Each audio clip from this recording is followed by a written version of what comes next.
الحمد لله وكفى وسلام على عباده الذين اصطفى خصوصا على سيد الورى محمد المصطفى وعلى آله التقى وأصحابه النقى الذين هم معيار الإيمان والهدى. أما بعد فأعوذ بالله من الشيطان الرجيم. بسم الله الرحمن الرحيم. ثم أورثنا الكتاب الذين اصطفينا من عبادنا فمنهم ظالم لنفسه ومنهم مقتصد ومنهم سابق بالخيرات بإذن الله ذلك هو الفضل الكبير. قال النبي صلى الله تبارك وتعالى عليه وسلم: أشراف أمتي حملة القرآن.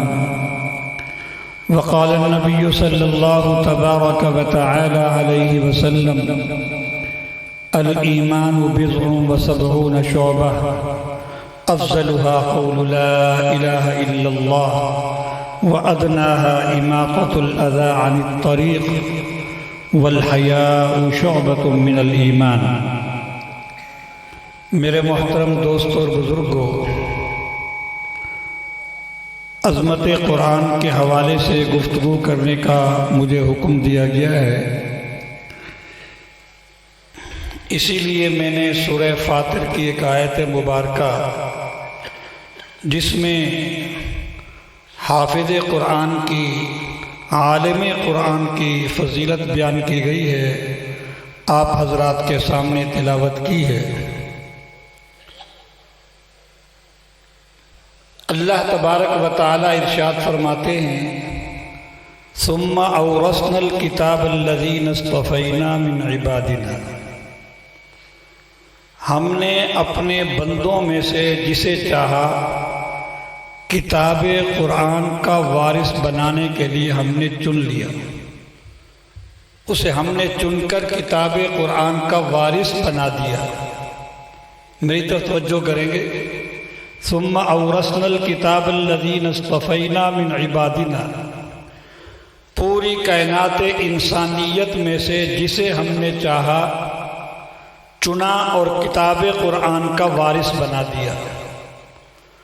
تو یہ بات ذہن میں رکھیں کہ قرآن مجید کے پڑھنے پڑھانے والے جو قرآن مجید کے پڑھنے پڑھانے کا مشغلہ رکھتے ہیں، یہ در حقیقت اللہ کے چنے ہوئے لوگ ہیں. ان لوگوں کو، ان بچوں کو اللہ پاک نے خود منتخب کیا ہے اور چنا ہے. بعض لوگوں کا ہم انتخاب کرتے ہیں، لیکن ان بچوں کا جو قرآن مجید کے حافظ ہیں، قرآن مجید کا علم حاصل کر رہے ہیں، الفاظ کی شکل میں، قراءت کی شکل میں، معانی اور مفہوم کی شکل میں، کسی بھی شکل میں قرآن مجید کے پڑھنے پڑھانے میں لگے ہوئے ہیں، یہ در حقیقت اللہ کا چنا ہوا مال ہیں. ان کو ان کے والدین نے چن کر نہیں بھیجا، در حقیقت اللہ تبارک و تعالی نے ان کا چناؤ کیا ہے. البتہ اللہ پاک نے ان کے والدین کے دل میں ڈالا اور انہوں نے ان کو مدرسہ، مکتب، مسجد بھیجا. تو یہ بچے جو ہمارے سامنے آج جن کی دستار فضیلت ہونے جا رہی ہے، یہ کون لوگ ہیں؟ یہ در حقیقت اللہ کا چنا ہوا مال ہیں، اللہ کے چنے ہوئے لوگ ہیں. اور یہ بات ذہن میں رکھیں کہ ہم روزانہ چناؤ کرتے ہیں، ہم روزانہ چناؤ کرتے ہیں، آپ بھی چناؤ کرتے ہیں. آج کسی نے امرود کا چناؤ کیا ہوگا، کسی نے کیلے کا چناؤ کیا ہوگا. چناؤ کا یہ اصول اور دستور ہے. انسان جب کسی ڈھیری کے پاس جاتا ہے، اس ڈھیری میں سے جو سب سے اچھی چیز ہوتی ہے اس کا چناؤ کرتا ہے، جو سب سے اچھی چیز ہو.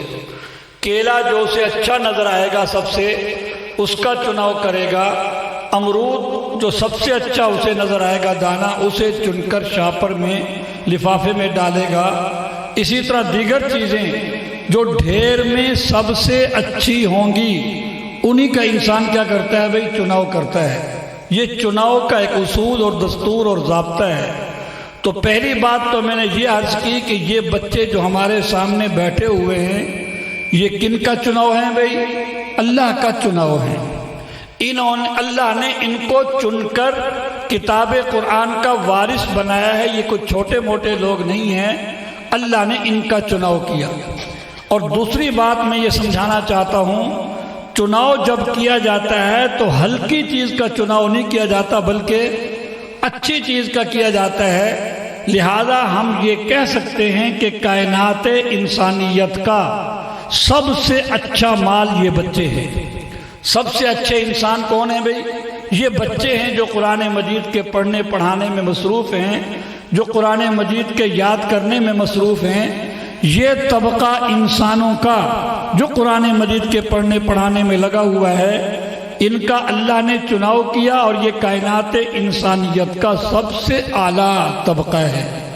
اسی کو نبی کریم صلی اللہ علیہ وسلم نے ارشاد فرمایا، اشراف امتی حملۃ القرآن، میری امت کا سب سے اعلیٰ طبقہ اشرافیہ پہلے اصطلاح چلا کرتی تھی، جو سب سے اونچا طبقہ ہوتا تھا حکومت میں، بیوروکریسی میں، اسٹیبلشمنٹ میں، ان کو اشرافیہ کہا جاتا تھا۔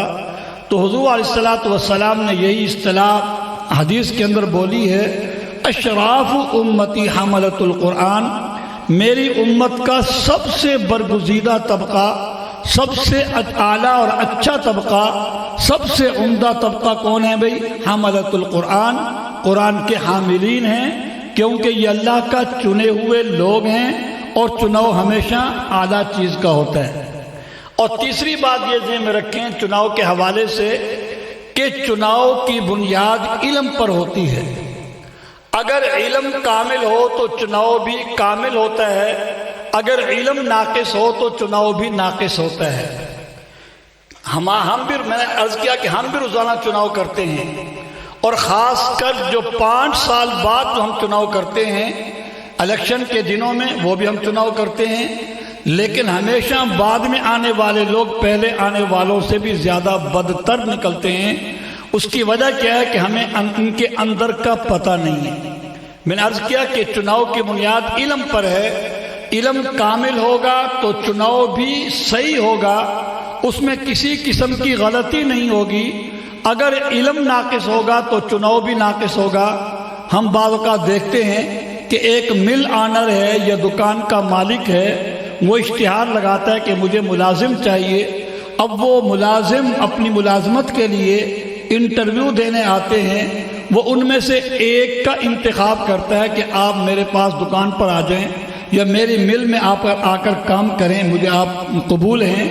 6 مہینے بعد پتہ چلتا ہے کہ وہ لاکھوں کا ٹیکہ لگا کر چلا گیا۔ اس کی وجہ کیا ہے کہ ہم اس انسان کے ظاہر کو تو جانتے ہیں، دل کو نہیں جانتے۔ اس انسان کے حوالے سے ہمارا علم ناقص ہے، اس لیے ہمارے چناؤ کرنے میں غلطی ہو گئی۔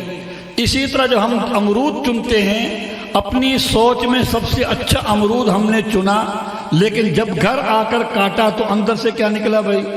کیڑا نکل آیا، کیونکہ ہم ظاہری سطح کو تو جانتے ہیں لیکن اندر کو نہیں جانتے۔ ہم نے بظاہر کیلا سب سے اچھا چنا، لیکن جب اس کا چھلکا اتارا تو اندر سے کالی دھار جا رہی تھی، کالی لکیر جا رہی تھی۔ وجہ کیا ہے کہ ہم کیلے کی ظاہری سطح کو تو جانتے ہیں لیکن اندر نہیں جانتے۔ تو چونکہ ہمارا علم ناقص ہے، اس بنیاد پر ہمارے جو الیکشن ہوتا ہے یا ہمارا جو چناؤ ہوتا ہے وہ بھی کیا ہوتا ہے بھائی؟ ناقص۔ میں اس کی مثال دیا کر ہر 5 سال بعد ہمارے ساتھ دھوکہ ہوتا ہے، کیونکہ ہمارا چناؤ ناقص ہے۔ لیکن ان بچوں کا چناؤ کس نے کیا ہے بھائی؟ اللہ نے، اور اللہ کا علم کامل ہے۔ اللہ کا علم کامل ہے، اللہ کے چناؤ میں غلطی نہیں ہو سکتی۔ ہمارے چناؤ میں غلطی ہو جاتی ہے کیونکہ ہمارا علم ناقص ہے، ہمارے چناؤ میں دھوکہ ہو سکتا ہے کیونکہ ہمارا علم ناقص ہے، ہمارے چناؤ میں غلط فہمی ہو سکتی ہے کیونکہ ہمارا علم ناقص ہے۔ لیکن اللہ نے جن کا انتخاب کیا اور چناؤ کیا، اس میں کسی قسم کی غلطی نہیں ہو سکتی، کیونکہ اللہ کا علم کیا ہے بھائی؟ کامل ہے۔ تو اللہ تبارک و تعالی نے جن بچوں کا قرآن مجید کے یاد کرنے کے لیے، قرآن مجید کے پڑھنے کے لیے، قرآن مجید کے سمجھنے کے لیے انتخاب کیا ہے، چناؤ کیا ہے، یہ حقیقتاً بھی اچھے ہیں۔ ہم جن کا چناؤ کرتے ہیں وہ صورتاً اچھے ہوتے ہیں، حقیقتاً اچھے نہیں نکلتے، اکثر مرتبہ دھوکہ ہو جاتا ہے۔ لیکن چونکہ اللہ کا علم کامل، تو اللہ نے جن کا چناؤ کیا ہے وہ صورتاً بھی اچھے ہیں اور حقیقتاً بھی اچھے ہیں۔ ان میں کسی قسم، اللہ کے چناؤ میں کسی قسم کی کوئی غلطی کا امکان اور احتمال نہیں۔ اس لیے حضور علیہ الصلوۃ والسلام نے ارشاد فرمایا، اشراف امتی حملۃ القرآن، میری امت کا سب سے اعلیٰ طبقہ وہ کون لوگ ہیں بھائی؟ حاملین قرآن ہیں۔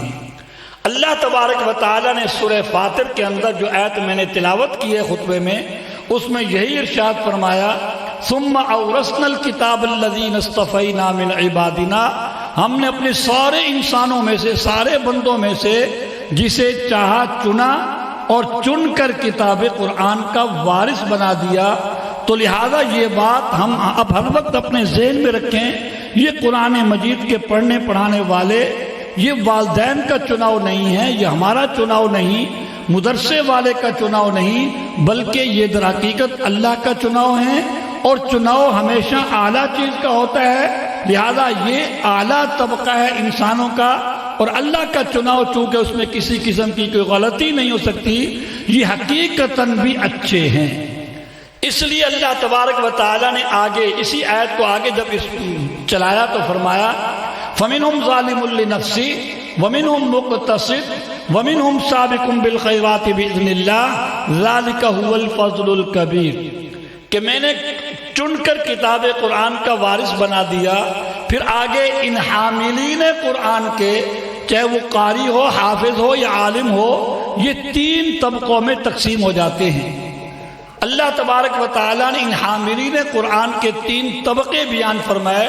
نمبر ایک، فَمِنْهُمْ ظَالِمٌ لِنَفْسِهِ، جو گناہ گار ہے، کتاب قرآن کا وارث بھی ہے، حامل قرآن بھی ہے، لیکن گناہ بھی کر جاتا ہے۔ فَمِنْهُمْ ظَالِمٌ لِنَفْسِهِ وَمِنْهُمْ مُقْتَصِدٌ، دوسرا طبقہ ارشاد فرمایا کہ وہ درمیانے درجے کا نیک ہے، اعلیٰ درجے کا نیک نہیں۔ وَمِنْهُمْ سَابِقٌ بِالْخَيْرَاتِ بِإِذْنِ اللَّهِ، تیسرا طبقہ ارشاد فرمایا ان وارثین قرآن کا، جن کا اللہ نے چناؤ کیا کہ وہ سابق بالخیرات ہیں، نیکیوں میں آگے بڑھنے والے۔ تین طبقے اللہ تبارک و تعالیٰ نے وارثین قرآن کے بیان فرمائے۔ نمبر ایک گناہگار، نمبر دو درمیانے درجے کے نیک، نمبر تین نیکیوں میں آگے بڑھنے والے، نیکیوں میں آگے بڑھنے۔ تینوں طبقوں کو بیان فرمانے کے بعد اللہ تبارک و تعالیٰ نے ارشاد فرمایا، ذالک هو الفضل الکبیر، تینوں طبقوں کے پاس اللہ کا فضل کبیر ہے۔ اللہ تبارک و تعالیٰ نے جو قرآن مجید کی جو آیت، اس آیت کا ذرا اسلوب دیکھیے۔ اللہ تبارک و تعالیٰ نے صرف سابق بالخیرات کے ساتھ نہیں فرمایا کہ اس کے پاس فضل کبیر ہے، یا مقتصد کے بارے میں نہیں فرمایا کہ اس کے پاس فضل کبیر ہے، بلکہ تینوں طبقوں کو اکٹھا بیان کیا کہ ان میں ظالم بھی ہیں یعنی گناہ گار بھی ہیں، ان میں درمیانے درجے کے نیک بھی ہیں، ان میں اعلیٰ درجے کے نیک، نیکیوں میں آگے بڑھنے والے بھی ہیں۔ تینوں طبقوں کو بیان کرنے کے بعد اللہ تبارک و تعالیٰ نے ارشاد فرمایا، ذالک هو الفضل الکبیر، اس کے پاس بھی اللہ کا فضل کبیر ہے، اس کے پاس بھی اللہ کا فضل کبیر ہے، اور اس کے پاس بھی اللہ کا فضل کبیر ہے۔ اس لیے مفسرین کرام نے یہ لکھا ہے، حافظ قرآن جیسا کیسا بھی ہو، حافظ قرآن جیسا کیسا بھی ہو، ہمارے لیے قابل احترام ہے، کیونکہ اللہ تبارک و تعالیٰ نے تینوں کا تذکرہ کرنے کے بعد فرمایا ان میں سے ہر ایک کے پاس اللہ کا فضل کبیر ہے۔ مولانا عاشق علی صاحب بلند شہری رحمۃ اللہ علیہ نے اپنی تفسیر انواع البیان میں لکھا ہے کہ حافظ قرآن، اللہ کا یہ اس آیت کا اسلوب، قرآن کا اسلوب یہ بتلا رہا ہے کہ حافظ قرآن جس طبقے سے بھی ہو اس کے پاس اللہ کا فضل کبیر ہے، وہ ہمارے لیے قابل احترام ہے۔ یہ الگ بات ہے کہ ہماری سوچ میں سب سے کمی طبقہ وہ سمجھا جاتا ہے جو قرآن مجید پڑھتا پڑھاتا ہے، ہمارے ہاں سب سے نچلا طبقہ وہ سمجھا جاتا ہے جو قرآن مجید پڑھتا پڑھاتا ہے، لیکن اللہ تبارک و تعالیٰ فرما رہے ہیں کہ یہ قرآن مجید کے پڑھنے پڑھانے والے ان میں سے ہر ایک کے پاس اللہ کا فضل کبیر ہے۔ اور نبی کریم صلی اللہ علیہ وسلم بھی ارشاد فرما رہے ہیں اشراف امتی حملۃ القرآن، میری امت کا سب سے برگزیدہ اور اعلیٰ طبقہ وہ حاملین قرآن ہیں۔ ایک اور حدیث کے اندر نبی کریم صلی اللہ علیہ وسلم نے ارشاد فرمایا ان للہ اہلین، قیل یا رسول اللہ ما من ہم، اللہ تبارک و تعالیٰ کے بھی خاص الخاص لوگ ہیں۔ صحابہ نے کہا رسول اللہ خاص الخاص کون لوگ ہیں؟ فرمایا اہل القرآن ہم اہل اللہ و خاصتہ، یہ قرآن مجید کے پڑھنے پڑھانے والے یہ اللہ کے خاص الخاص لوگ ہیں۔ اور یاد رکھیے ایک مرفوع حدیث کے اندر حضور علیہ السلام نے ارشاد فرمایا جس کا حاصل یہ ہے کہ یہ حاملین قرآن جن کے سینے میں یہ قرآن کی دولت اور نعمت ہے، ان کے 3 طبقے ہیں، ان تینوں میں سے کوئی بھی جہنم میں نہیں جائے گا، ان تینوں میں سے کوئی بھی جہنم میں نہیں جائے گا۔ مرفوع حدیث کے اندر حضور علیہ السلام نے اس حدیث کے اندر یوں ارشاد فرمایا کہ جو نیکیوں میں آگے بڑھنے والا حافظ قرآن بھی ہے یا عالم دین بھی ہے اور نیکیوں میں بھی آگے بڑھنے والا ہے، فرمایا کہ وہ بلا حساب کتاب جنت جائے گا، بلا حساب کتاب جنت جائے گا۔ اور جو مقتصد ہے درمیانے درجے کا نیک ہے، اس کے بارے میں حدیث کے اندر ارشاد فرمایا اس کی حاضری لگے گی، اس کی پیشی ہوگی۔ العرض کے الفاظ ہیں کہ اس کی حاضری لگے گی، جس طرح کے تھانوں کے اندر حاضری لگتی ہے یا کسی جگہ رجسٹر حاضری رکھا ہوتا ہے کہ آؤ اپنی حاضری دے کر جاؤ، عدالتوں میں حاضری ہوتی ہے، لیکن وکیل مخالف فریق کا نہ ہو تب بھی حاضری لگ جاتی ہے، اپنا وکیل نہ ہو تب بھی حاضری لگ جاتی ہے، جج بھی نہ ہو تب بھی حاضری لگ جاتی ہے۔ تو جو سابق بالخیرات ہے، نیکیوں میں آگے بڑھنے والا طبقہ حافظ قرآن عالم دین کا ہے، وہ تو بلا حساب کتاب جنت میں جائے گا۔ اور جو درمیانے درجے کے ہیں، فرمایا کہ ان کی صرف حاضری ہوگی، حاضری وہ رجسٹر حاضری میں اپنے سائن کریں گے، دستخط کریں گے، یہ حاضری لگوائیں گے اور ان کو جنت کی طرف روانہ کر دیا جائے گا۔ اور جو ظالم لنفسی ہیں، قرآن کی دولت بھی رکھتے ہیں اور گناہ بھی کر جاتے ہیں، ان کے بارے میں فرمایا کہ ان کو جو ہے روکا جائے گا، ان کو روک کر کہا جائے گا کہ تمہارا ابھی حساب کتاب ہوگا، تمہارا حساب کتاب ہوگا۔ حدیث کے اندر آتا ہے جب اس کو یہ کہا جائے گا کہ تیرا حساب کتاب ہو جا، رک جا، فرمایا کہ وہ اتنا پریشان ہوگا، اتنا پریشان ہوگا کہ سر سے لے کر پاؤں تک وہ پسینے میں شرابور ہو جائے گا، اس کا ایک رنگ جائے گا دوسرا رنگ آئے گا، بہت پریشان ہوگا۔ کیونکہ حدیث میں آتا ہے من اوصب نوقشا، کہ جس کا حساب شروع ہو گیا وہ تو بس پکڑا گیا، وہ تو بس پکڑا گیا۔ جب اس کو یہ کہا جائے گا کہ تیرا بھی ابھی حساب ہوگا، یہاں رک جا، فرمایا کہ یہ بہت پریشان ہوگا، بہت غمگین اور غمزدہ ہوگا، سر سے پاؤں تک پسینوں میں شرابور ہوگا، اور ایک رنگ جائے گا دوسرا رنگ آئے گا۔ لیکن جب اس کی یہ کیفیت ہوگی، اللہ تبارک و تعالیٰ پھر بعد میں ارشاد فرمائیں گے اس پر ترس کھا کر رحم کرتے ہوئے جا تو بھی جنت میں چلا جا۔ حدیث میں آتا ہے جب اس تیسرے طبقے کو جو حافظ بھی ہے، سینے میں قرآن بھی رکھتا ہے اور لیکن گناہ بھی کر جاتا ہے، تو فرمایا کہ جب اس کو کہا جائے گا جا تو بھی جنت میں چلا جا، اس وقت یہ اللہ کے حضور اللہ کا شکریہ ان الفاظ میں ادا کرے گا، الحمدللہ الذی اذہب عنا الحزن ان ربنا لغفور شکور۔ اے اللہ تیرا لاکھ لاکھ شکر ہے کہ تو نے ہم سے غم کو دور کر دیا، پریشانی کو دور کر دیا، ہم تو پھنس گئے تھے، پکڑے گئے تھے، تو نے ہم پر رحم کھا کر ترس کھا کر ہمیں جو ہے معاف کر دیا اور جنت کی طرف روانہ کر دیا۔ الحمدللہ الذی اذہب عنا الحزن۔ تو اس حدیث مرفوع کو ذکر کرنے کے بعد مفسرین کرام لکھتے ہیں کہ حافظ قرآن جیسا کیسا بھی ہوگا وہ جہنم کا منہ نہیں دیکھے گا، اس کو جہنم نہیں بھیجا جائے گا۔ جو اعلیٰ درجے کا نیک ہوگا وہ تو بلا حساب کتاب جنت چلا جائے گا، بھیج دیا جائے گا، اور جو درمیانے درجے کا نیک ہوگا اس کی صرف حاضری لگے گی، اور جو گناہگار حافظ عالم ہوگا اس کو پکڑا جائے گا، روکا جائے گا، اور یہ دھمکی دی جائے گی کہ تیرا حساب کتاب ہوگا۔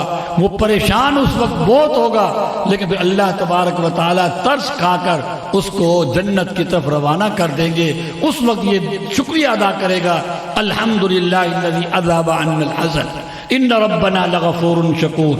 یاد رکھیے میرے بھائیوں، یہ حافظ قرآن، اس کے بارے میں نے آپ کو بتا دیا کہ اللہ تبارک و تعالیٰ کے ہاں اس کا کیا مقام اور مرتبہ ہے۔ یاد رکھیے، عقل مند والدین اپنے بچوں کے مستقبل کی فکر کرتے ہیں، عقل مند والدین اپنے بچوں کے مستقبل کی فکر کرتے ہیں۔ میں نے ایک آدمی سے پوچھا، آپ اپنے بچے کو ڈاکٹر کیوں بنا رہے ہو؟ اس نے کہا کہ تاکہ بچے کا کیریئر اور مستقبل محفوظ ہو جائے۔ میں نے ایک اور سے پوچھا، آپ اپنے بیٹے کو انجینئر کیوں بنا رہے ہو؟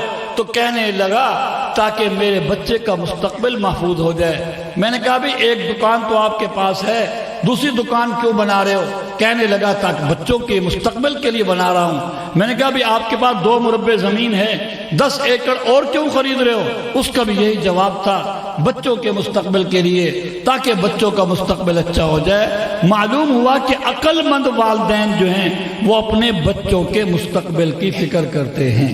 یہ بات تو اٹل ہے اور حقیقت ہے اور بالکل درست ہے کہ عقل مند والدین کو اپنے بچوں کے مستقبل کی فکر کرنی چاہیے اور کرتے ہیں۔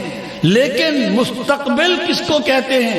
اس مستقبل کی پہچان میں ہم میں سے اکثریت 99% کو غلط فہمی ہو گئی۔ ہم نے مستقبل دنیا کی 40-50 سالہ زندگی کو بچے کا مستقبل سمجھ لیا ہے، حالانکہ اصل مستقبل تو مرنے کے بعد شروع ہوگا۔ ہم نے 40-50 سال کی جو زندگی دنیا کی ہے، ہم نے اس کو مستقبل سمجھ کر بچے کا یہ مستقبل محفوظ کرنے کی کوشش کی اور بہت تگ و دو کی، بہت کوشش کی، لیکن جو بچے کا اصل مستقبل ہے وہ مرنے کے بعد شروع ہوگا، اس کی ہم نے فکر نہیں کی۔ وجہ کیا ہے کہ ہمیں مستقبل کی پہچان میں غلط فہمی ہو گئی۔ جس طرح ہم امرود کی پہچان کرنے میں غلطی کرتے ہیں، پھلوں کی پہچان میں کرنے میں غلطی کرتے ہیں، دیگر ملازموں کی پہچان کرنے میں غلطی کرتے ہیں، بہت سی چیزوں کی پہچان کرنے میں غلطی کرتے ہیں، اسی طرح مستقبل کی پہچان میں بھی ہر عقل مند والدین اپنے بچوں کی مستقبل کی فکر کر رہا ہے۔ لیکن مستقبل کس کو کہتے ہیں؟ وہ دنیا کی 40-50 سال کی زندگی، یہ بالکل مستقبل نہیں ہے، یہ تو حال ہے۔ اصل مستقبل تو مرنے کے بعد شروع ہوگا۔ اس حافظ قرآن، اس کا مستقبل محفوظ ہے، اس کا مستقبل ہم نے ڈاکٹر بنا دیا، ہم نے انجینئر بنا دیا اور یہ سمجھ بیٹھے کہ ہمارے بچے کا مستقبل محفوظ ہو گیا۔ یاد رکھیں یہ بہت بڑا دھوکہ ہے، بہت بڑی غلطی ہے۔ میں نے آنکھوں سے دیکھا، خود اپنی آنکھوں سے دیکھا، میرے کئی دوست ایسے جو نشتر میڈیکل کالج میں داخل ہوئے میڈیکل پڑھنے کے لیے، ڈاکٹر بننے کے لیے، ابھی تک ہاؤس جاب تک نہیں پہنچے تھے کہ فوت ہو گئے۔ اب ان کی ڈگری کسی کام کی؟ بتاؤ بھائی، اب اس کی ڈگری کسی کام کی نہیں ہے۔ کتنے میں نے ایسے اپنے دوستوں کو دیکھا، ڈاکٹروں کو، ملنے والوں کو، کہ وہ ہاؤس جاب کرتے ہوئے، یہ 4 سال پہلے پڑھتے ہیں، تھیوری پڑھائی جاتی ہے، اور 5واں سال ان کا پریکٹیکل کا ہوتا ہے جس کو ہاؤس جاب کہتے ہیں۔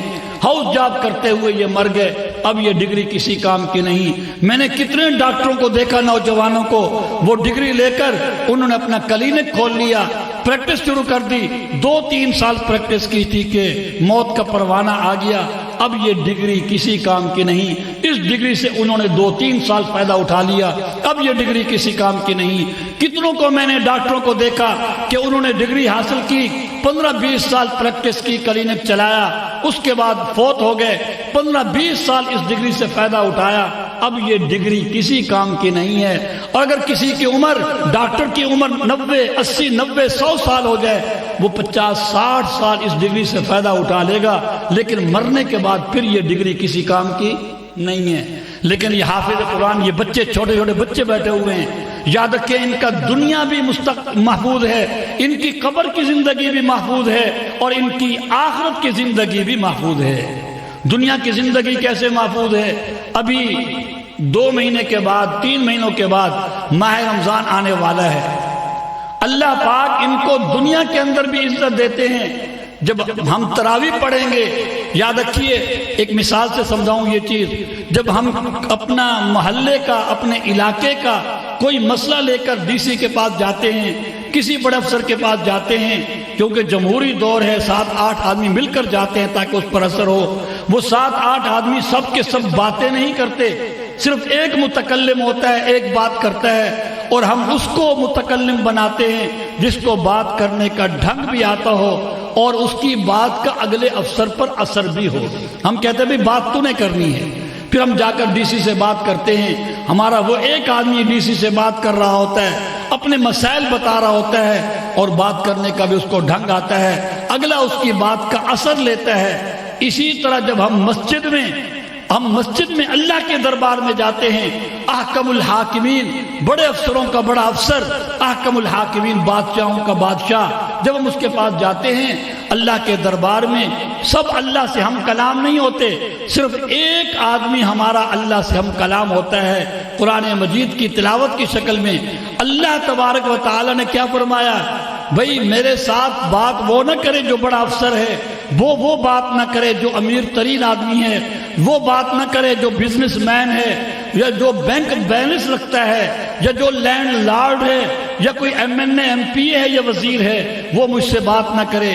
ہاں، مجھ سے بات وہ کرے جس کے سینے میں، آپ نے دیکھا مصلی پر کھڑے ہو کر اللہ سے باتیں کون کرتا ہے، اور پیچھے کئی صفیں کھڑی ہوتی ہیں، ان صفوں میں عمر کے اعتبار سے بھی بڑے کھڑے ہوئے ہیں، اور مال و دولت کے اعتبار سے بھی بڑے کھڑے ہوئے ہیں، دنیا کی شہرت اور عزت کے اعتبار سے بھی بڑے کھڑے ہوئے ہیں، ہر لحاظ سے بڑے پیچھے ہوتے ہیں۔ لیکن ایک چھوٹا سا بچہ، 16 17 18 19 20 سال کا بچہ جو ہے، وہ سب سے آگے بڑھ کر مصلی پر کھڑے ہو کر اللہ سے ہم کلام ہو رہا ہوتا ہے۔ کتنی عزت کی بات ہے۔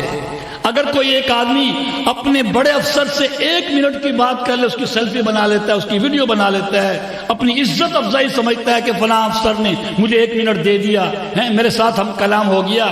اور جو دن رات اور پورا مہینہ مصلی پر کھڑے ہو کر اللہ کے ساتھ ہم کلام ہوتا ہے، کتنی بڑی عزت کی بات ہے۔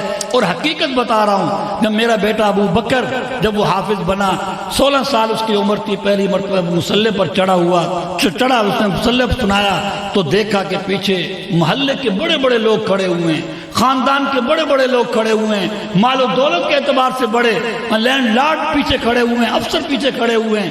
لیکن میرا بیٹا ابو بکر 16 سال عمر ہے، ابھی تک داڑھی بھی نہیں آئی، بالغ ہو چکا ہے، عمر پوری ہو چکی، وہ مصلی پر کھڑے ہو کر اللہ سے ہم کلام ہے، اور پیچھے بڑے بڑے لوگ کھڑے ہوئے ہیں۔ حقیقت بتا رہا ہوں، واللہ آنکھوں سے آنسو آ گئے کہ اللہ تبارک و تعالی نے مجھے کس عزت سے نوازا ہے، میرے بچے کو کس عزت سے نوازا۔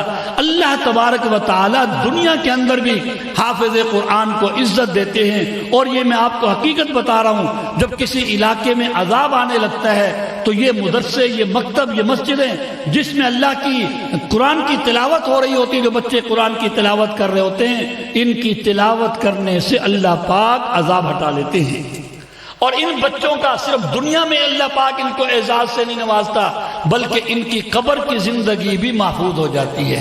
صرف ان کی زندگی محفوظ نہیں، آپ تو پڑھتے رہتے ہیں سورہ ملک، جو باقاعدہ تلاوت کرتا ہے روزانہ عشاء کے بعد، عذاب قبر اس کو نہیں ہوگا، صرف سورہ ملک کی جو تلاوت کرتا ہے، اور جس کے سینے میں پورا قرآن ہوگا تو قرآن ڈھال بن جاتا ہے کہ نہیں، اس کے اندر تو اللہ کا کلام ہے، تو اس کو کیسے عذاب دے گا۔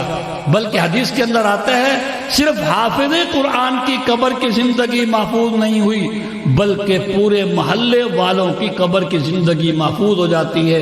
ایک حدیث کا مفہوم ہے، حضور علیہ الصلوۃ والسلام نے ارشاد فرمایا، جب حافظ قرآن کو دفنایا جاتا ہے تو ارد گرد کی 40 قبروں سے عذاب قبر ہٹا لیا جاتا ہے۔ حافظ قرآن صرف اس کی اپنی زندگی قبر کی محفوظ نہیں، بلکہ 40 قبروں کی زندگی قبر کی محفوظ ہو گئی، پورا محلہ اس کی وجہ سے محفوظ ہو گیا۔ یہ بچے جو حافظ قرآن ہیں، یہ ہمارے محسن ہیں کہ ان کی وجہ سے ہماری قبر کی زندگی محفوظ ہو جاتی ہے۔ ایک مرتبہ حضرت نانوتوی رحمت اللہ علیہ نے اپنی مجلس کے اندر یہ حدیث بیان کی کہ حافظ قرآن کو جب دفنایا جاتا ہے تو ارد گرد کی 40 قبروں سے عذاب قبر ہٹا لیا جاتا ہے۔ ایک خادم ان کو پنکھا جھل رہا تھا، پرانے زمانے والا رسے پر لٹکا ہوتا تھا، وہ یوں کھینچتے تھے اور ایک جو ہے وہ کافی ساری بڑا سارا ہوتا تھا، کھینچنے سے وہ سب کو ہوا لگتی تھی۔ تو وہ خادم جو ہے آپ کو پنکھا جل رہا تھا، آپ نے یہ حدیث بیان کی، اس خادم نے سوال کر دیا، حضرت اب تک تو یہ سنتا آیا ہوں ہر ایک کے اپنے اعمال اپنی قبر، ہر ایک کے اپنے اعمال اپنی قبر، اور آج آپ نے یہ بیان کر دیا کہ حافظ قرآن کو جب دفنایا جاتا ہے تو ارد گرد کی 40 قبروں سے عذاب قبر ہٹا لیا جاتا ہے، ارد گرد کی 40 قبروں سے۔ یہ بات میری سمجھ میں نہیں آئی تو حضرت نانوتوی نے کوئی جواب نہیں دیا۔ جب 5-10 منٹ تک وہ پنکھا جلتا رہا تو پوچھا ہاں بھائی تو کیا کہہ رہا تھا؟ انہوں نے کہا حضرت میں نے تو آج تک یہ سن رکھا تھا ہر ایک کے اپنے اعمال اپنی قبر، اور آج آپ نے یہ فرمایا کہ جب حافظ قرآن کو دفنایا جاتا ہے تو ارد گرد کی 40 قبروں سے عذاب قبر ہٹا لیا جاتا ہے۔ یہ بات میری سمجھ میں نہیں آئی، دونوں باتوں میں تعارض نظر آ رہا ہے۔ حضرت نے فرمایا تو کیا کر رہا ہے؟ فرمایا پنکھا جل رہا ہوں۔ فرمایا کس کو؟ فرمایا آپ کو۔ کیوں؟ آپ میرے پیر و مرشد بھی ہیں، آپ میرے استاد بھی ہیں، میرے دل میں آپ کی محبت ہے۔ اس وقت مجلس میں 20-25 لوگ بیٹھے ہوئے تھے۔ فرمایا اس کو پنکھا جل رہا ہے؟ فرمایا نہیں۔ وہ کہا کہ نہیں میں تو جانتا بھی نہیں۔ اس کو پنکھا جل رہا ہے؟ کہا نہیں میں تو جانتا نہیں۔ ایک آدمی کے بارے میں پوچھا اس کو پنکھا جل رہا ہے؟ اس نے کہا نہیں میں تو جانتا بھی نہیں۔ کس کو پنکھا جل رہا ہے؟ فرمایا آپ کو۔ کیوں؟ کہ میرے دل میں آپ کی محبت ہے کہ آپ میرے استاد ہیں، آپ میرے پیر ہیں، آپ میرے مربی ہیں، میں آپ کو آپ کی محبت کی وجہ سے پنکھا جل رہا ہوں، ان کو نہیں جل رہا۔ فرمایا اچھا پنکھا تو مجھے جل رہا ہے، یہ بتا ان کو ہوا لگ رہی ہے؟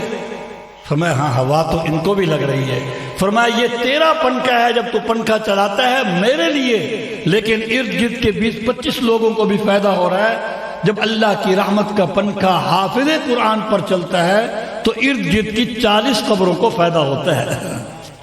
تو جب حافظ قرآن کو دفنایا جاتا ہے تو ارد گرد کی 40 قبروں سے عذاب قبر ہٹا لیا جاتا ہے، عذاب ہٹا لیا جاتا ہے۔ تو یاد رکھیے حافظ قرآن کی نہ صرف اپنی قبر کی زندگی محفوظ ہے بلکہ اس کی وجہ سے علاقے والوں کی قبر کی زندگی بھی محفوظ ہے۔ ڈاکٹر نور احمد نور شاید آپ نے نام سنا ہوگا، فوت ہو گئے رحمت اللہ علیہ۔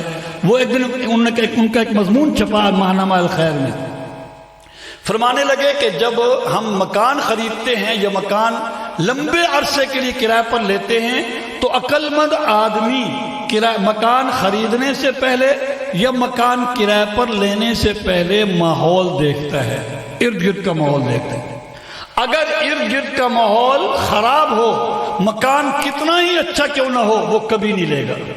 بھئی یہاں تو جان مال عزت آبرو محفوظ نہیں ہے، چاہے مکان کتنا ہی اچھا کیوں نہ ہو۔ عقل مند آدمی اس محلے، اس کالونی میں، اس سوسائٹی میں کبھی مکان نہیں لے گا۔ اور اگر مکان میں کچھ خرابی ہو لیکن ماحول اچھا ہو، ارد گرد کے لوگ اچھے ہوں، تو وہ کہے گا بھئی مکان لے لیتے ہیں، یہاں جان مال عزت آبرو محفوظ ہے، البتہ مکان کے اندر جو کمی کوتاہی ہے ہم پوری کر لیں گے، خود پیسے لگا لیں گے۔ تو عقل مند آدمی مکان خریدنے یا کرایہ پر لینے سے پہلے ارد گرد کا ماحول دیکھتا ہے۔ ڈاکٹر صاحب فرمانے لگے ہماری سوچ صرف دنیا کی حد تک ہوتی ہے تاکہ ہماری دنیا کی زندگی محفوظ ہو جائے، اس لیے پہلے ہم ہمسایوں کو ٹٹولتے ہیں، ہمسایوں میں غور و فکر کرتے ہیں کہ یہاں کے ہمسائے کیسے ہیں تاکہ ہماری دنیا کی زندگی اچھی ہو جائے۔ فرمایا نہیں بھائی نہیں، اگر ہمسائے اچھے ہوں گے تو قبر کی زندگی بھی محفوظ ہو جائے گی، کیونکہ یہی دنیا کے ہمسائے یہی کیا ہوں گے بھائی، قبرستان کے بھی یہی ہمسائے ہوں گے۔ اگر آپ کا دنیا کا ہمسایہ کوئی حافظ ہوگا، کوئی عالم ہوگا، تو قبرستان میں بھی کیا بنے گا، یہ آپ کا ہمسایہ بنے گا۔ وہی حافظ آپ کا جو ادھر ہمسایہ تھا وہی ادھر ہمسایہ بن جائے گا، جو عالم دین ادھر آپ کا ہمسایہ تھا دنیا کے اندر وہی قبر کی زندگی میں آپ کا ہمسایہ بنے گا۔ اس لیے دنیا کی زندگی میں جب مکان خریدو یا کرایہ پر لو تو پہلے دیکھو کہ یہاں کے ہمسائے کیسے ہیں تاکہ ہماری دنیا کی زندگی بھی محفوظ ہو جائے اور قبر کی زندگی بھی محفوظ ہو جائے۔ تو میرے عزیزوں اور دوستوں میں یہ بتا رہا ہوں کہ حافظ قرآن اس کی دنیا کا مستقبل بھی، دنیا کی زندگی بھی محفوظ ہو جاتی ہے، باعزت ہو جاتی ہے، اور اس کی قبر کی زندگی بھی محفوظ ہو جاتی ہے۔ صرف اس کی محفوظ نہیں ہوتی بلکہ اس کے خاندان، بلکہ پورے محلے والوں کی زندگی محفوظ ہو جاتی ہے، قبر کی زندگی۔ اور اسی طرح جب حافظ قرآن کو قیامت کے دن اٹھایا جائے گا تو اس کو کہا جائے گا تیرے خاندان میں سے جن کے بارے میں جہنم کا فیصلہ ہو چکا ہے ان میں سے جن 10 کو تو چاہے اپنے ساتھ جنت لے جا سکتا ہے، اپنے ساتھ جنت لے جا سکتا ہے۔ تو حافظ قرآن نہ یہ کہ صرف خود جنت میں جائے گا، بلکہ اپنے ساتھ خاندان کے 10 لوگوں کو بھی جنت لے جائے گا، اپنا بھی مستقبل محفوظ۔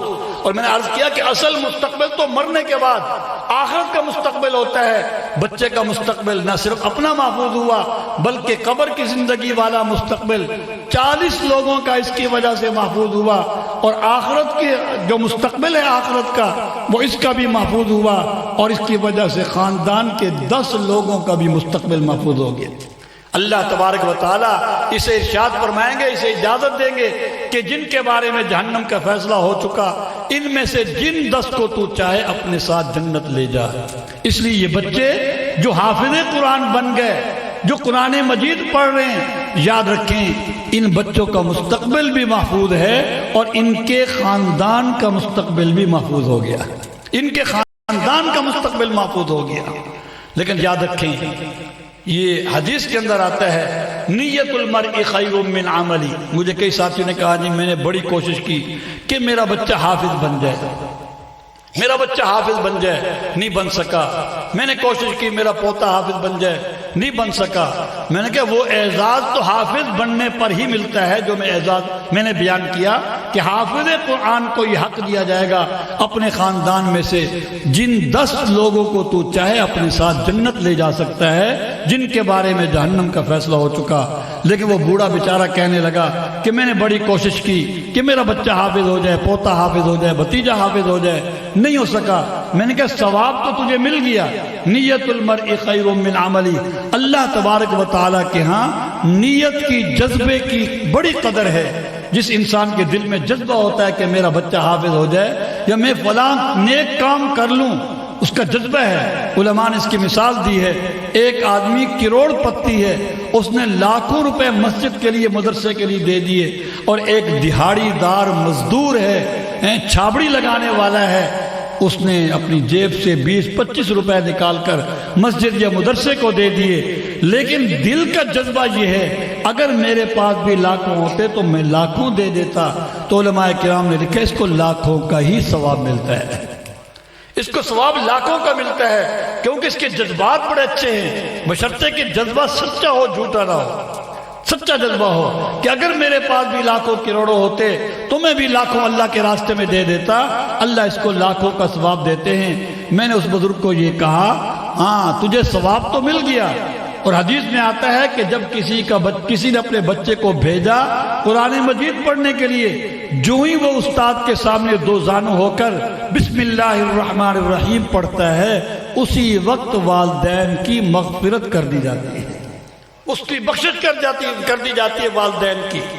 اور اللہ تبارک و تعالی، میں نے اس بزرگ کو کہا کہ میں نے کہا کہ ایک اور طریقہ بھی ہے کہ کل قیامت کے دن کوئی اور تیری سفارش کر دے۔ کہتے وہ کیسے؟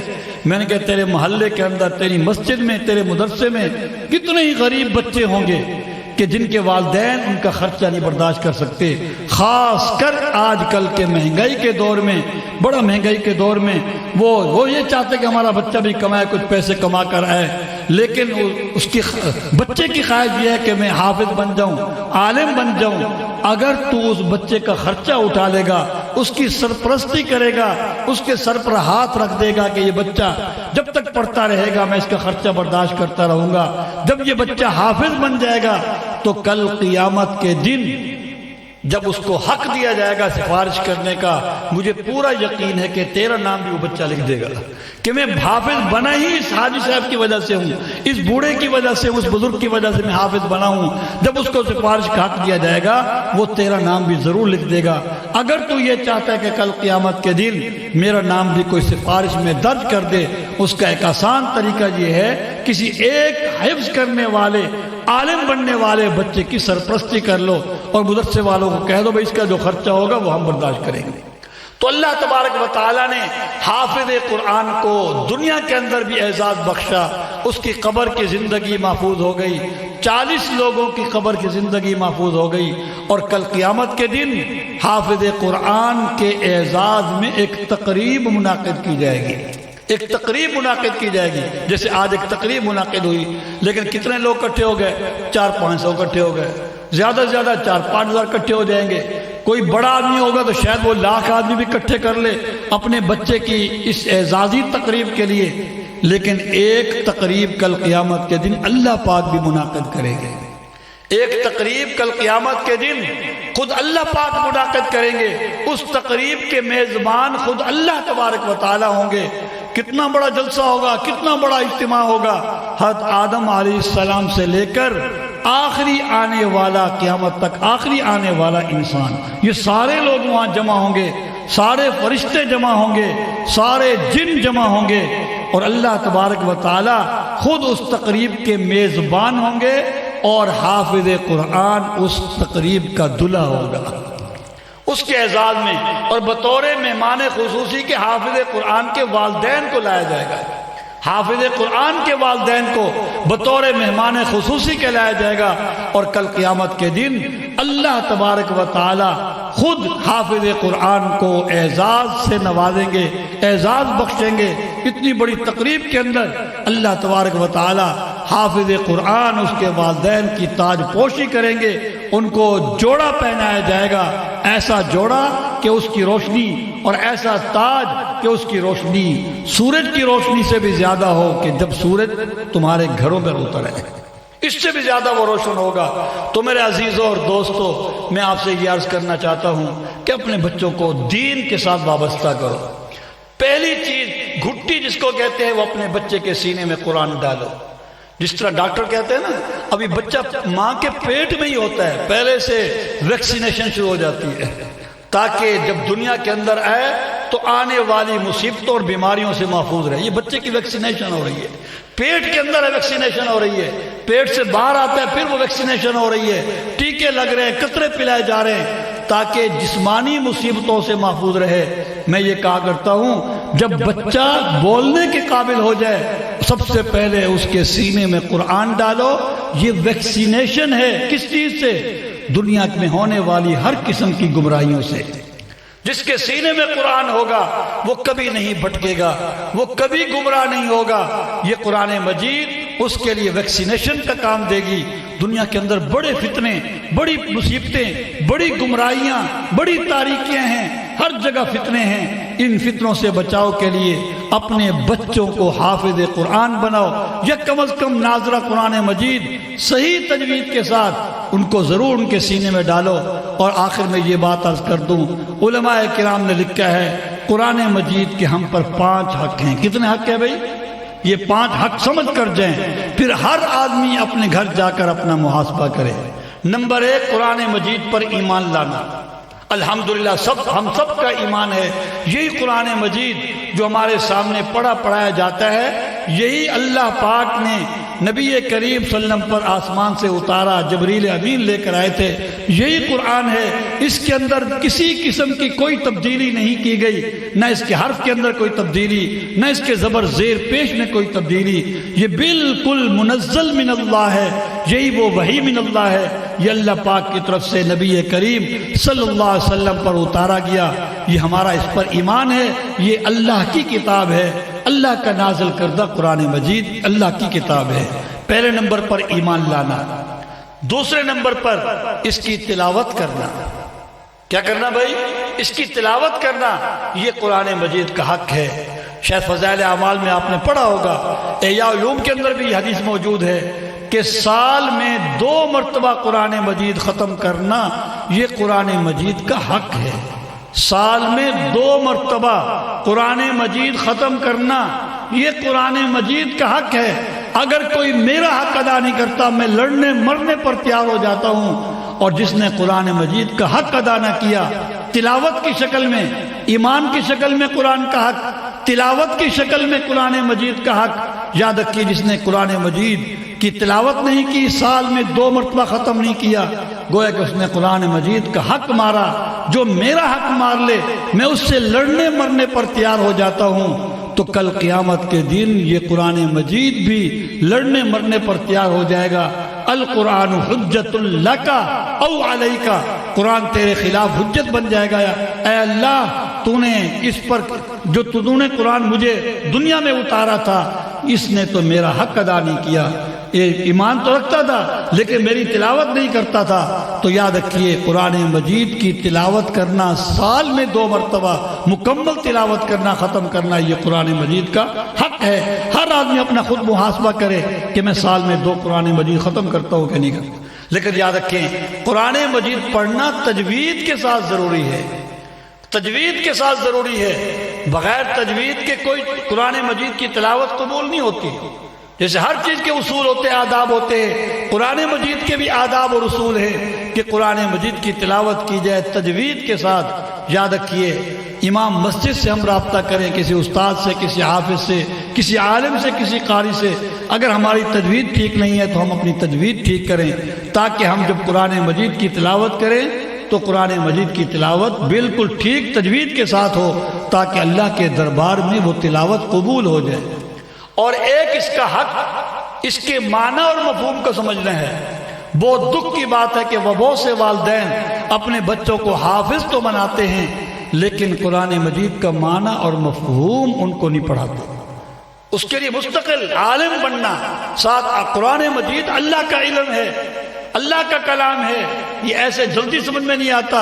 اس لیے علماء کرام نے جو 8 سال کا کورس رکھا ہے وہ قرآن مجید کے معنی اور مفہوم کو سمجھنے کے لیے. اس بارے میں آپ ایک بات ذہن میں رکھیں، قرآن مجید کا وہ مفہوم معتبر ہے جو نبی کریم صلی اللہ علیہ وسلم نے بیان کیا، اور قرآن مجید کا وہ مفہوم معتبر ہے جو علماء مستند علماء بیان کرتے ہیں. ہر ایرے غیرے کا مفہوم بیان کیا ہوا معتبر نہیں ہے. یہ بڑے دکھ کی بات ہے ہم نے کبھی اپنی بیماری کا نسخہ سوشل میڈیا سے نہیں لیا. حالانکہ ٹیمپریچر بخار کے نسخے، بخار کی دوائیاں سوشل میڈیا پر ملتی ہیں. آپ اپنی بیماری کا نام لکھیں موبائل میں، فوراً سوشل میڈیا پر اس کی دوائیاں آ جائیں گی. لیکن ہم میں سے کسی نے آج تک سوشل میڈیا پر اعتماد کر کے دوائی کا انتخاب نہیں کیا. لیکن بیچارہ دین ایسا لاوارث ہے کہ دین سمجھنے کے لیے ہم نے سوشل میڈیا پر اعتماد کر لیا. کوئی پتہ نہیں کون ہے بیان کرنے والا، اس کی حقیقت کیا ہے. تو جس طرح ہم ڈاکٹر کے مسئلے، اپنی بیماری کا حل مستند ڈاکٹر سے جا کر پوچھتے ہیں، اسی طرح دین کا مسئلہ بھی مستند عالم دین سے پوچھنا چاہیے. ہر غیرے سے مسئلہ نہیں پوچھنا چاہیے. ممتاز آباد جہاں میں درس قرآن دیتا ہوں وہاں ایک ساتھی ہے، اس کو عادت ہے سوشل میڈیا پر کچھ باتیں سننے کی. اس کو میں نے کئی دفعہ روکا، بھائی نہ سنا کر. کہنے لگے اس لیے میں اگلے دن آ کر آپ سے تسلی کر لیتا ہوں. میں نے کہا نہ سنا کر. کہتا اگلے دن میں آ کر آپ سے تسلی کر لیتا ہوں. میں نے کہا اس کا حل یہ ہے، ممتاز آباد کے اندر 2 ڈاکٹر بیٹھے ہوئے ہیں، ایک جعلی ڈاکٹر ہے اور ایک MBBS بلکہ FCPS ڈاکٹر ہے، مستند ڈاکٹر ہے. میں نے کہا اس کا حل یہ ہے کہ ایک دن تو اس جعلی ڈاکٹر سے دوائی لے لیا کر، اگلے دن جا کر صحیح ڈاکٹر سے جا کر تسلی کر لیا کر. کہتا یہ تو بیوقوفی ہے. میں نے کہا یہ بھی بیوقوفی ہے جب میں تجھے کہہ رہا ہوں کہ ڈائریکٹ جا کر مستند عالم دین سے آپ مسئلہ پوچھا کریں. تو کہتا ہے جی میں ایسے سوشل میڈیا سے مسئلہ سن لیتا ہوں پھر آ کر آپ سے تسلی کر لیتا ہوں. تو اس طرح یہ تسلی کرنا بیوقوفی، جس طرح وہ ڈاکٹر جعلی ڈاکٹر سے دوائی اور نسخہ لکھوا کر پھر اصلی ڈاکٹر کے پاس جائیں گے تو وہ ایسے بھگا دے گا اور اس کا نسخہ ہی پاڑ دے گا، 2-4 سنا بھی دے گا کہ تجھے عقل نہیں آتی تو جعلی ڈاکٹر ہے. یاد رکھیے اگر کوئی آدمی جعلی ڈاکٹر کے پاس چلا جائے کسی دوائی کے لیے، اپنے علاج کے لیے، وہ انجیکشن لگا دے اور مریض تندرست بھی ہو جائے، اس کا جو عقل مند دوست ہوگا وہ کیا کہے گا؟ ابھی کس کے پاس چلا گیا تھا بیوقوف، وہ تو ڈاکٹر نہیں ہے. وہ کہے گا کہ بھائی اس نے مجھے ٹیکہ لگایا میں ٹھیک ہو گیا. وہ عقل مند دوست کیا کہے گا؟ بس تیری قسمت اچھی تھی، تیری قسمت اچھی تھی. لیکن اگر کوئی مستند ڈاکٹر ہو، MBBS ڈاکٹر ہو یا FCPS ڈاکٹر جو بھی ہو، اگر وہ انجیکشن لگائے اور نقصان بھی ہو جائے کوئی اس کو برا بھلا نہیں کہتا. نہ ڈاکٹر کو کوئی برا بھلا کہہ سکتا ہے کیونکہ اس کے پاس سند ہے ٹیکہ لگانے کی، دوائی دینے کی. اور اس مریض کو بھی کوئی برا بھلا نہیں کہے گا کہ تیرا نقصان ہو گیا تو کیوں گیا تھا اس کے بعد. وہ کہے گا بھائی ڈاکٹر تھا، باقاعدہ MBBS ڈاکٹر ہے، بس کہیں گے بھائی تیری قسمت ایسی تھی کہ بیماری بڑھ گئی.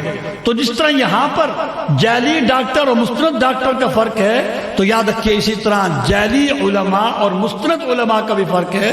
آپ ہمیشہ مستند علماء کے پاس جا کر دین سیکھا کریں. تو دین سیکھنا، قرآن مجید کا معنی اور مفہوم سیکھنا، یہ بھی ہماری ذمہ داری ہے، یہ قرآن مجید کا حق ہے. لیکن قرآن مجید کا معنی اور مفہوم مستند عالم دین سے سیکھیں. کسی ایسے سوشل میڈیا پر چلنے پھرنے والے مولوی سے پتہ بھی نہیں ہوتا کہ یہ عالم دین ہے یا نہیں ہے. لوگ آج کل ڈاکٹروں سے دین سیکھتے ہیں، یہ بالکل غلط ہے.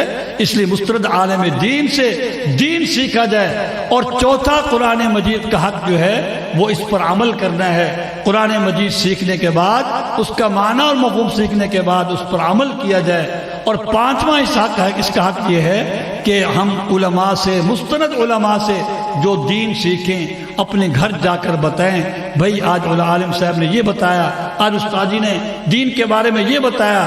تو یہ تبلیغ کرنا، بات آگے تک پہنچانا، یہ بھی قرآن مجید کا حق ہے. تو علماء نے لکھا ہے کہ قرآن مجید کے 5 حق ہیں. نمبر 1، اس پر ایمان لانا. نمبر 2، اس کی تلاوت کرنا تجوید کے ساتھ. نمبر 3، اس کے معنی اور مفہوم کو سمجھنا، لیکن مستند عالم دین سے، ہر ایرے غیرے نتو خیرے سے نہیں. اور چوتھا، پھر اس پر عمل کرنا. اور پانچواں، جو آپ دین سیکھ کر جائیں علماء سے، مستند علماء سے، وہ گھر جا کر بتانا، اپنے دوستوں کو بتانا. یہ قرآن مجید کے 5 حق ہیں. اس لیے میں ان بچوں کے والدین سے، یا ان کے والد موجود ہوں گے، میں ان سے یہ درخواست کروں گا کہ حافظ قرآن بنانے کے بعد ان کو قرآن مجید کی اس لائن سے الگ نہ کر لیں، بلکہ ان کو عالم بنائیں، ان کو مستند عالم بنائیں، تاکہ یہ صحیح دین کو سمجھ سکیں، اپنے خاندان کے اندر صحیح دین یہ رائج کر سکیں. پھر یہ خود بھی عمل کریں گے. جب بچہ حفظ کرنے کے بعد پھر دوسری لائن پر چلا جاتا ہے، بہت سے بچے قرآن مجید بھلا دیتے ہیں. یہ گناہ کبیرہ ہے، یہ گناہ کبیرہ ہے. اس لیے بچے کو آپ یاد رکھیں کہ بچے کا پھر مستقبل کیا ہوگا. میں نے آپ کو سمجھایا، یہی سمجھانے کی کوشش کی ہے. بچے کی دنیا کی زندگی، میری اور آپ کی دنیا کی زندگی پتہ نہیں کل ختم ہو جائے، کب ختم ہو جائے کوئی پتہ نہیں. یہ تو چند سال کی، چند دن کی زندگی ہے. اصل بچے کا مستقبل وہ تو مرنے کے بعد، اصل میرا اور آپ کا مستقبل وہ تو مرنے کے بعد شروع ہوگا. اس مستقبل کی فکر کرنی چاہیے. کوئی مولوی بھوکا نہیں مرتا، سب کھا کر سوتے ہیں اور سب اٹھ کر کھاتے ہیں، سب کچھ ہوتا ہے. اور دنیا داروں سے زیادہ عزت علماء کی ہوتی ہے. دنیا میں یہ خراب نہیں ہوتے، عزت والے ہوتے ہیں. اللہ ان کو بھوکا نہیں مارتا اور عزت کے ساتھ کھاتے ہیں، اچھا کھاتے ہیں. اس لیے میرے دوستوں اور بزرگوں، اپنے بچوں کو حافظ بنانے کے بعد دوسری لائن پر لگانے کے بجائے ان کو عالم بنائیں، ان کو مدرسوں کے ساتھ جوڑے رکھیں، اور اپنے بچوں کو پہلے اول والا میں قرآن مجید ان کے سینے میں ڈالیں، تاکہ آنے والی گمراہیوں اور فتنوں سے ہمارا بچہ محفوظ ہو جائے. تو یہ قرآن مجید، حافظ قرآن کا اللہ پاک نے بہت بڑا اعزاز اللہ پاک نے نوازا. فرمایا کہ ان بچوں کا میں نے چناؤ کیا ہے، اور یہ میری امت کا، میری مخلوق کا، کائنات انسانیت کا سب سے اعلیٰ طبقہ ہے. اللہ ہم سب کو عمل کرنے کی توفیق نصیب فرمائے. وآخر دعوانا ان الحمد للہ رب العالمین.